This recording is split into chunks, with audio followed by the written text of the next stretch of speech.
अशहदु अल्ला इलाहा इल्लल्लाह।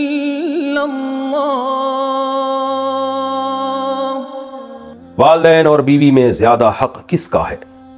बेटे का ज्यादा करीबी रिश्ता किसके साथ है, वालिदैन के साथ या बीवी के साथ? यानी ज्यादा तवज्जो वालिदैन की तरफ डाले या बीवी बच्चों की तरफ? बिनते खलील अहमद इंडिया से। ओए होए होए, देखें हक तो वालिदैन का बहरहाल ज्यादा है, उन्होंने जना है, उनके एहसानात बेपनाह हैं, इसमें तो दो राय नहीं हो सकती। और तवज्जो भी वालिदैन ही की तरफ ज्यादा देनी है, यानी वालिदैन को बीवी पे तरजीह देनी है। लेकिन उसमें उसूल ये है कि शरीयत ने जो वालिदैन का हक है ना, उसकी अदायगी का तरीका मुख्तलिफ रखा है और बीवी की अदायगी के हुकूक का अंदाज मुख्तलिफ है। वो दोनों एक दूसरे से डिफरेंट हैं, लिहाजा दोनों एक दूसरे के अपोजिट नहीं है, एक दूसरे के खिलाफ नहीं है कि आप माँ का हक अदा करेंगे तो बीवी का हक ज़ाया होगा, बीवी का अदा करेंगे तो माँ का हक ज़ाया होगा। इसकी मिसाल ऐसे है कि जो है कोई आपसे पूछे कि भाई क्या नाम है, बेटे का हक ज्यादा है या बेटी का? तो भाई हक तो दोनों का बराबर है, लेकिन दोनों की हक की अदायगी में फर्क मुख्तलिफ है। बेटे को आप कमाने के काबिल बनाते हो, बेटी का हक ये कि उसके लिए अच्छा रिश्ता तलाश करते हो, ये अंदाज मुख्तलिफ होते हैं। भाई का हक अलग तरीके से अदा किया जाता है, बहन का हक अलग तरह से अदा किया जाता है। तो यहां भी यही है कि वालिदैन का जो हक अदा किया जाएगा वो ये कि उनको तकलीफ से बचाया जाए। बाकी टाइम ज्यादा किसको दिया जाता है? वो बीवी को दिया जाता है, इसलिए कि वालिदैन को आपके ज्यादा टाइम की जरूरत नहीं होती, क्योंकि अल्लाह ताला ने दो दिलजोई के लिए पैदा किया, वो मियाँ बीवी को एक दूसरे की दिलजोई के लिए पैदा किया, तो वो एक दूसरे से टाइम मांगते हैं। माँ बाप ज्यादा टाइम नहीं मांगते, आप 24 घंटे में थोड़ी देर भी वालिदैन के पास बैठ जाएंगे तो वो खुश हो जाते हैं। वो नहीं चाहते कि हर वक्त चिपक के ही रहो, हमारे साथ ही रहो हर वक्त। तो इसलिए वालिदैन को अक्सर लोग अपने वालिदैन को सफर में अपने साथ नहीं लेके जाते, घूमने फिरने जाते हैं तो बीवी को लेके जाते हैं। तो इसलिए कि बीवी के हुकूक में ये चीज़ दाखिल है। कुरान में भी अल्लाह ने इरशाद फरमाया व साहिबतिही व बनीही, कुरान में अल्लाह ने बीवी को साहिब कहा है। साहिबा का माना साथ रहने वाली, तो साथ रहने वाली क्योंकि वाइफ है तो टाइम आमतौर पर उसको ज्यादा दिया जाता है। और ये इसमें वालिदैन की हक तलफी नहीं है, क्योंकि वालिदैन को औलाद से ज्यादा टाइम चाहिए भी नहीं होता। हाँ बिल्कुल ही आप वालिदैन को टाइम नहीं दे रहे तो एक अलग बात है, वो फिर जुल्म में आ जाता है। इसी तरह खर्चा जो है, क्योंकि वालिदैन खर्चे के मोहताज नहीं होते, क्योंकि आपके वालिद भी कमा रहे होते हैं जो आपकी वाइफ, आपकी माँ पे खर्च कर रहे होते हैं, अपनी वाइफ पे यानी खर्च कर रहे होते हैं। तो लिहाजा आपके जिम्मे ये नहीं होता कि अपनी माँ पे खर्च करें आप, क्योंकि वो आपके वालिद के जिम्मे और वो उनको खिला रहे होते हैं वो, या आपकी वालदा की पेंशन आती है या आपकी वालदा जॉब करती हैं। जबकि बीवी का खर्चा जो है वो मर्द के कंधों पर अल्लाह ने डाला है। तो इस लिहाज से इंसान ये हो सकता है कि माँ बाप को ना दे रहा हो, बीवी बच्चों को खिला रहा हो, तो इसमें कोई गुनाह नहीं है। गुनाह जब होगा जब माँ बाप जो है वो उनका कमाने का कोई जरिया नहीं है। तो ऐसी सूरत में आप बीवी बच्चों को खिला रहे हो, माँ बाप को नहीं खिला रहे, तो आपको बहुत सख्त गुनाह होगा। ऐसी सूरत में आपको हुक्म है कि आप दोनों को खिलाओ। फिर आप किसी की वजह से किसी को महरूम नहीं कर सकते। आप अगर आपके पास आमदन कम है तो डिवाइड करो आप उसको। तो ये कहना यानी वक्त में हो गया ज़ौजा का हक ज्यादा है और रात गुजारना ज़ौजा का हक है। आप अगर वालदा के साथ नहीं सोते, बाप के साथ नहीं सोते, आप बीवी के साथ सोते हो, तो फिर ऐसी सूरत में आपकी वालदा अगर आपको ताना देती है कि भाई मैं चाहती हूँ कि मेरे घर में तू आके सोया कर, तू बेगम के साथ जाके सो रहा है, तो माँ का हक तो ज्यादा है, तो माँ का ये ताना गलत होगा। इसलिए कि माँ का हक अगरचे ज्यादा है, लेकिन ये वाला हक माँ का सिरे से है ही नहीं।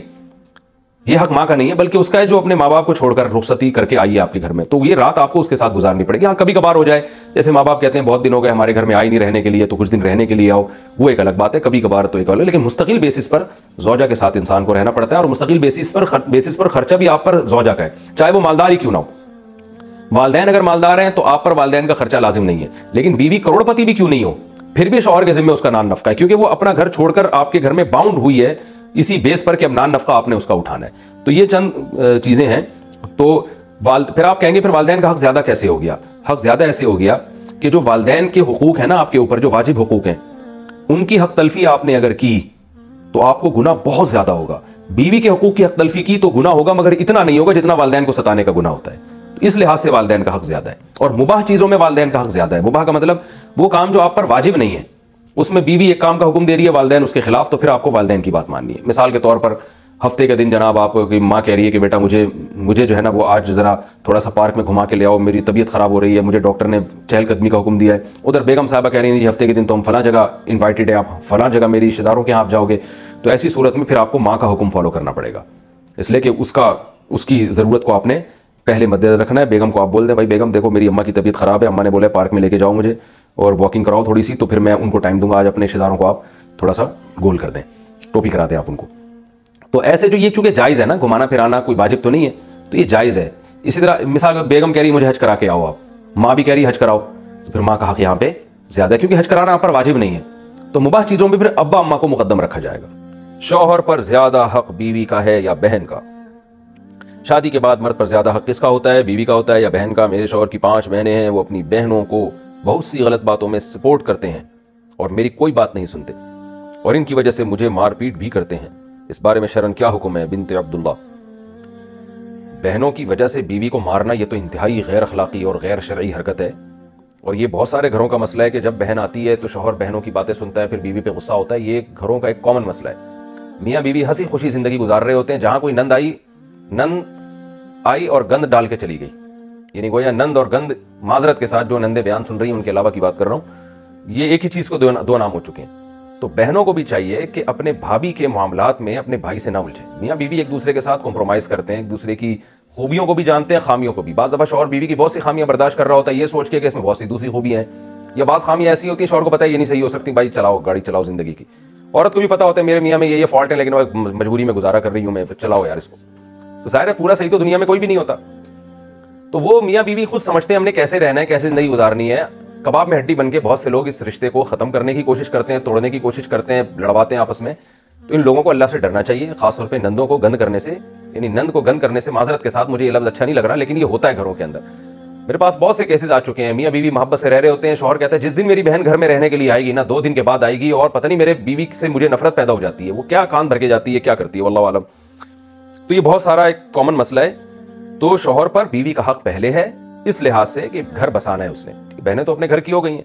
बहनों के साथ शौहर ने क्या करना है, यानी अपनी बहनों के साथ, तो बंदे ने ये करना है बहनों के साथ कि उनका हाल अहवाल पूछता रहा करे, उनको कभी हदिया नजराने भेज दिया करे, कभी माली जरूरत हो तो उनके साथ ताउन कर दे और हेलो हाय कभी कभार फोन करके, और भाई बहन खैरियत से हो, तबीयत ठीक है, मैं आ रहा हूँ मिलने के लिए, चाय बना के रखो, आए तमीज से मिले, पतली गली से निकले। या वो आपके घर आए, बैठे, चाय वाय पिए, खाना खाएं और पतली गली से निकले।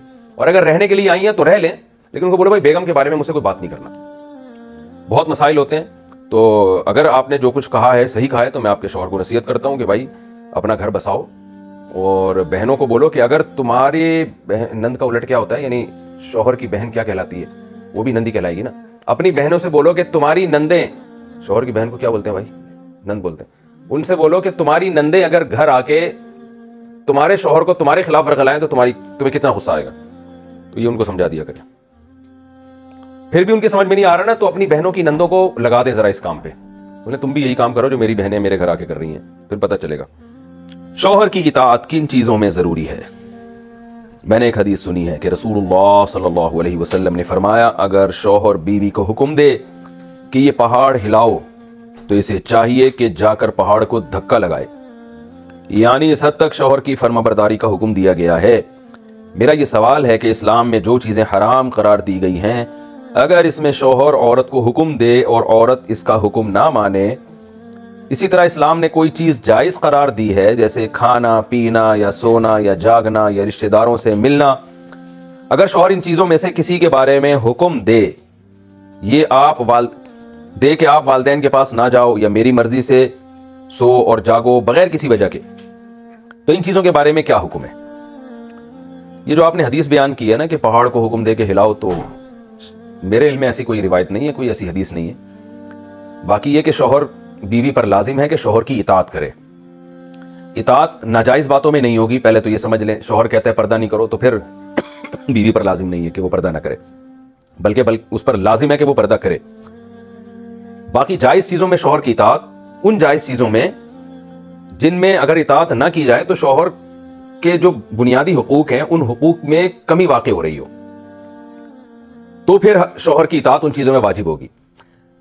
खामखाई की शौहर अगर कोई बात का हुक्म देता है जिसका ना सर ना पाओ बिला वजह, तो फिर उसमें औरत पर शौहर की इताअत वाजिब नहीं है। इसकी मिसाल ऐसे है जैसे हदीस में आता है कि औरत नफली रोजा रखे शौहर की मर्जी से।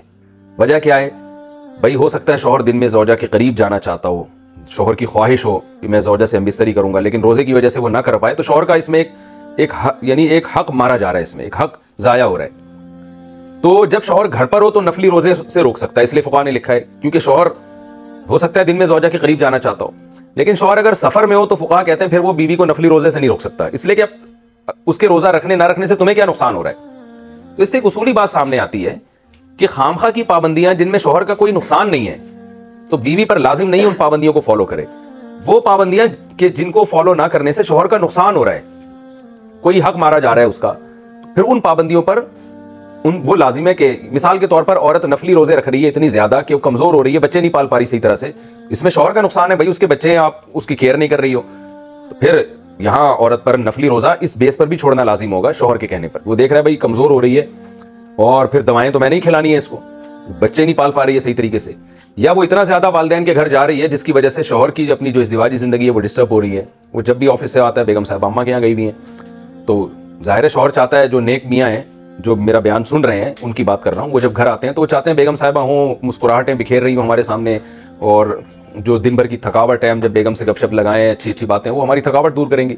और मियाँ साहब जैसे ही घर आए तो पता चला बेगम साहिबा तो अम्मा के यहाँ गई हुई हैं। तो ऐसी चीज़ों में क्योंकि वाकई शौहर को एक तकलीफ का सबब है ये चीज़, तो शौहर पाबंदी लगा सकता है कि आप अम्मा के घर नहीं जाओगी, लेकिन इतनी पाबंदी कि जो कतई रहमी में आ रही हो वो जायज़ नहीं है। क्या मतलब कभी भी ना जाने दे, ये गलत है। तो उसकी फ़ुक़हा फिर मुद्दत बयान करते हैं कि कम से कम यानी हफ्ते में एक मरतबा या महीने में एक मरतबा, वो हर जगह का उर्फ़ के लिहाज से उसकी मिक़दार मुख्तलिफ है कि औरत फिर अपने माँ बाप के घर जा सकती है। अगर शौहर रोकेगा भी तो औरत पर उसकी इताअत लाजिम नहीं है, क्योंकि माँ बाप से मिलना भी औरत के लिए ज़रूरी है, लेकिन उसकी एक हद है। तो ये जो उसूल और ज़ाब्ते की बातें मैं आपके सामने पेश कर रहा हूँ ना, उसूली बात यह कि घर इन कवानीन से चलता नहीं है। इन मियाँ बीवी का जो रिश्ता है ना, वो इन उसूल और ज़ाब्तों से नहीं चलता, वो आपस की अंडरस्टैंडिंग से चलता है। तो जहाँ इख्तलाफात होंगे वहाँ तो कानून को हकम बनाया जाएगा, जहाँ मियाँ बीवी में इख्तलाफात हो रहे हैं वहाँ तो फिर यही फैसला किया जाएगा कि कानून की रोशनी में कौन सही है कौन गलत है। लेकिन उसूली तौर पर अगर घर कोई चलाना चाहता है तो मर्द को चाहिए वो अपना ज़र्फ बड़ा रखे, भाई अपने अम्मा के घर ही जा रही है ना, हाँ ये नहीं कि रोज़ ही जाना शुरू हो जाए, तो चलो यार हर हफ्ते में एक के बजाय 2 दिन चली जाती है, तो मर्द थोड़ा सा ज़र्फ बड़ा रख ले, और औरत भी थोड़ा सा अपने मियाँ का ख्याल कर ले कि भाई उसको बार बार जाना पसंद नहीं है, तो मेरा कितना अच्छा मियाँ अल्लाह ने मुझे दे दिया जो हर वक्त चाहता है कि मैं उसके पास बैठी रहूँ। ऐसे मियाँ तो मार्केट में आजकल मैं कहता हूँ कि रिटेल पे भी नहीं मिल रहे, होलसेल तो दूर की बात है। तो वो ये सोच के कह ले कि भाई ठीक है ये इताअत मुझ पर लाजिम नहीं है लेकिन मैं कर लूँ तो सवाब भी मिलेगा। तो इस तरह से अगर वो करेंगे ना कि मर्द अपना हक छोड़े और औरत शौहर की जो इताअत लाजिम भी नहीं है वो भी करे, तो फिर मोहब्बत से घर चलता है। और अगर हुकूक की खींचातानी लगी रहती है तो आमतौर पर फिर घर चलता वलता नहीं है। ये हुकूक जो फ़ुक़हा ने बयान किए हैं ना, ये जब इख्तलाफ हो, लड़ाई हो, उस वक्त के लिए बयान किए। तो जब ज़ौजैन और मियाँ बीवी का झगड़ा हो ना और ये फैसला करना हो कि इनमें कौन सही है और कौन गलत है, उस वक्त कानून का इस्तेमाल किया जाता है, यानी शरीयत के कानून को देखा जाता है कि कानूनी लिहाज से किसका हक है। लेकिन नॉर्मली इन चीज़ों को ज़्यादा फोकस नहीं करना चाहिए। नॉर्मली ज़िंदगी कोशिश ये करनी चाहिए कि मर्द जितना अपने हुकूक छोड़ सकता है वो छोड़े और औरत जितना बढ़ चढ़ कर खिदमत कर सकती है वो करे। औरत का अपने हुकूक मांगना कैसा है? एक शख्स का कहना है कि अगर औरत को हुकूक ना दिए जाएं तो इसका हुकूक मांगना जायज़ नहीं है। जैसे कि अगर भाई बहन को विरासत ना दे तो वो विरासत नहीं मांग सकती, या अगर बाप वसीयत में बेटी का हिस्सा ना लिख कर जाए तो बेटी का हिस्सा नहीं है। इसी तरह अगर शौहर खर्चा ना दे तो औरत नहीं मांग सकती। औरत के लिए अपना हक मांगना या इख्तलाफ करना गलत है। इस बारे में रहनुमाई फरमा दें बिनते आदम कराची से। किसी ने बिल्कुल ही फजूल बात की है। हर साहिब हक को अपना हक मांगने की इजाज़त है, तो अगर भाई बहन को विरासत नहीं दे रहा तो बहन विरासत मांग सकती है, बिल्कुल मांगना चाहिए उसको। फिर भी नहीं दे रहा, कोर्ट में केस करे ताकि ये जो बहनों की विरासत खाने का जो सेटअप हमारी सोसाइटी में चल पड़ा है ये तो खत्म हो ना।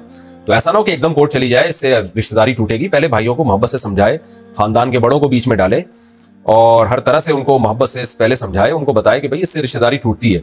ऐसे मौके पे बास भाई ये कह रहे होते हैं कि तुम जो है ना हमसे मांग रही हो और इससे रिश्तेदारी खराब हो रही है, और देखो फिर वो रिश्तेदारी जोड़ने के फजाइल सुना देते हैं। तो देखें, रिश्तेदारी तोड़ने वाला वो कहलाता है जो जुल्म कर रहा है। जो अपना हक मांग रहा है उसको रिश्तेदारी तोड़ना नहीं कहते। तो जो भाई बहन को विरासत नहीं दे रहा ना, तो वो है रिश्तेदारी तोड़ने वाला। तो जो बहन हक मांग रही है और इस पे भाई को गुस्सा आ रहा है तो उसमें बहन को गुनाह नहीं मिलेगा, क्योंकि वो तो अपना जायज हक मांग रही है ना, अल्लाह ने रखा है उसका हक। तो पहले हत्तल इम्कान मोहब्बत से इस मसले को सुलझाने की कोशिश की जाए। बहन को चाहिए कि आराम से मोहब्बत से खानदान के बड़ों को बीच में डाले, और अगर फिर भी कोई सूरत नहीं निकल रही तो फिर कोर्ट में केस कर दे वो, ताकि ये जो विरासत खाने का रिवाज है खत्म हो। इसी तरह वालिद साहब ने अगर वसीयत की है कि बेटी को विरासत में हिस्सा ना दिया जाए तो ये वसीयत भी शरीयत में कलअदम है, इसकी कोई हैसियत नहीं है, बल्कि ये बहुत सख्त गुनाह है। हदीस में आता है रसूलुल्लाह सल्लल्लाहु अलैहि वसल्लम ने फरमाया कि इंसान नेक अमाल करता रहता है और मौत से पहले वो गैर शरई वसीयत करके मर जाता है, और जिसकी वजह से उसके अमाल बर्बाद हो जाते हैं। तो अगर किसी वालिद ने ऐसी वसीयत की है तो एक तो वो वसीयत की कोई हैसियत नहीं है, बेटी को फिर भी हिस्सा मिलेगा। दूसरी बात यह कि वालिद के लिए दुआए मग़फ़िरत की जाए कि कहीं ऐसा ना हो कि उनको इस शरीयत के खिलाफ वसीयत की वजह से अज़ाब हो रहा हो।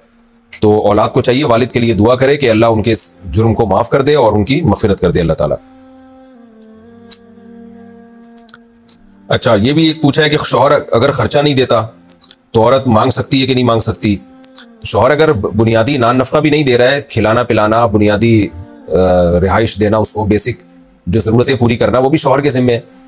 तो अगर शौहर नहीं दे रहा तो औरत मांग सकती है, इसमें तो दो राय नहीं हो सकती। जब अपना हक है तो जाहिर है मांगना भी जायज है, कोई इसमें हर्ज नहीं। शौहर की बात माने या बीवी की माने, माँ और बीवी में लड़ाई चल रही हो, माँ बीवी के खिलाफ बातें बनाए और बीवी माँ के खिलाफ, तो मर्द को क्या करना चाहिए? अब्दुल गफूर नौशहरा फिरोज, मर्द को डूब के मर जाना चाहिए, हेलमेट पहन के घर में जाना चाहिए। देखो ये तो हर जगह ही होता है, ये कोई आपके साथ नया तो नहीं हो रहा मेरे भाई। माँ बीवी के खिलाफ वर्गलाती है, बीवी माँ के खिलाफ वर्गलाती है, ये तो आजकल तो यही सेटअप चल रहा है। तो पहली बात तो ये कि ये देखे कि दोनों में सही कौन है गलत कौन है। तो ये भी आप नहीं देख सकते, क़यामत आ जाएगी फैसला ही नहीं हो पाएगा आपसे। तो सियासत से ही चलना पड़ता है। बेगम को समझा दें यार मेरी माँ कभी उल्टा सीधा बोला करे तो बर्दाश्त कर लो, और माँ को भी समझा दें कि अम्मा थोड़ा सा ख्याल कर लो आप। फिर भी नहीं मानेंगे तो ताल्लुक कर दो भाई, बीवी को माँ से अलग रखो। ये मसाइल हल नहीं होते। ज्वाइंट फैमिली में जब ही रहना दुरुस्त है जब ज़र्फ बड़ा हो। जब ज़र्फ छोटे होते हैं तो फिर ज्वाइंट फैमिली बहुत नुकसान देती है। आजकल ज़र्फ बहुत छोटे हैं। वैसे तो ज्वाइंट फैमिली के बहुत ज्यादा फायदे हैं, इंसान बन के रहता है इंसान, और बच्चों को बहुत फायदा होता है, अपना भी बहुत फायदा होता है, खर्चा बच जाता है, मोहब्बतें बढ़ती हैं। लेकिन जहां मोहब्बतें के बजाय नफरतें बढ़ रही हों और वो कंट्रोल में ही ना आ रही हों, तो फिर बीवी को अपनी माँ से अलग रखना चाहिए। माँ से फिर आप रोज मिलें, बेगम को अलग रखें, मिलवाने के लिए लाया करें। अम्मा कभी कभार बेगम से मिलने के लिए आ जाएं, ये ज्यादा अच्छा है। तो बाद में लड़ मर के गालियां दे के और नफरतें पैदा करके भी अलग ही होना है ऐसी सूरत में, तो उससे बेहतर है पहले ही हो जाए। लेकिन हत्तल इम्कान बहुओं को चाहिए भाई माँ को थोड़ा सास को बर्दाश्त कर लें। कल तुमने भी सास बनना है ना। आज अपने मियाँ को अलग हो लेके फौरन अलग हो जाओगी तो कल तुम्हारा बेटा भी फौरन अलग हो सकता है। तो इसलिए जोड़ कर लें। सास ने वैसे कौन सा हमेशा जिंदा रहना है, सासों की उम्रें आमतौर पे 60 साल होती हैं, 65 साल तो होती हैं। तो 10-15 साल बेचारी को बर्दाश्त कर लो यार, उससे तुम्हें फायदा है, कल इस घर की मालिकन तुम ही बनोगी। तो इसलिए हिम्मत कर लें थोड़ा सा। बहुओं को मैं मशवरा देता हूँ, सास तो बेचारी बूढ़ी हो गई, बहुओं को चाहिए थोड़ा सा बर्दाश्त कर लें। आप अभी कम उम्र हो, आप में बर्दाश्त की ताकत ज्यादा है। बाकी सास बहू के मामला को किसी का बाप भी ठीक नहीं कर सकता, ये दिमाग में रखें आप। दोनों में से एक ना एक औरत ही अगर बर्दाश्त कर लेगी तो घर सही हो जाएगा। मर्दों का काम नहीं है, इसको बहुत मुश्किल है। मर्द सिर्फ मोहब्बत से समझा सकता है, समझा दें आप, अल्लाह करे मान जाए।